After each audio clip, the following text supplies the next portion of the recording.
Hello guys, welcome back to my channel. আপনাদের জন্য আবার একটি নতুন আপডেট নিয়ে এসেছি। Bangla budget civil volunteer mid day মিলের রাঁধুনিদের ভাতা বাড়ছে, বাজেট প্রস্তাব চন্দ্রিমা।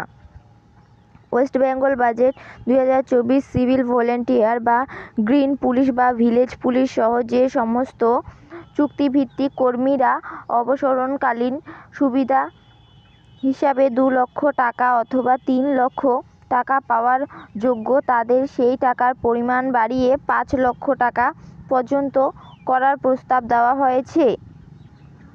কলকাতা সিভিল ভলেন্টিয়ারদের জন্য বড় ঘোষণা। এবারে বাজেটে বাড়ানো হলো রাজ্য পুলিশে তাদের যুক্ত হওয়ার কোঠা ও মাসিক বেতন আরও 1000 টাকা বাড়ানোর প্রস্তাব দেওয়া হয়েছে। এতদিন তারা 9000 টাকা বেতন পেতেন, এবার তা বেড়ে 10,000 টাকা হলো।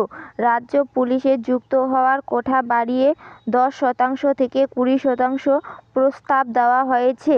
180 কোটি টাকা বরাদ্দ প্রস্তাব দেওয়া হয়েছে। এই ক্ষেত্রে সিভিল ভলেন্টিয়ার বা গ্রিন পুলিশ বা ভিলেজ পুলিশ সহ যে সমস্ত চুক্তিভিত্তিক কর্মীরা অবসরকালীন সুবিধা হিসেবে 2 লক্ষ টাকা অথবা 3 লক্ষ টাকা পাওয়ার যোগ্য, তাদের সেই টাকা ও পরিমাণ বাড়িয়ে 5 লক্ষ টাকা পর্যন্ত করার প্রস্তাব দেওয়া হয়েছে।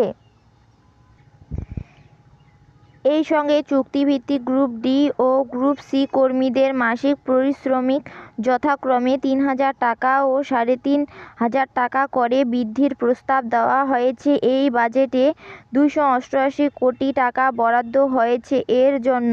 অন্যদিকে মিড ডে মিলের রাঁধুনিদের মাসিক ভাতাও বাড়ানো হয়েছে। 1,000 টাকা থেকে তা বাড়িয়ে 1,500 টাকা করা হয়েছে।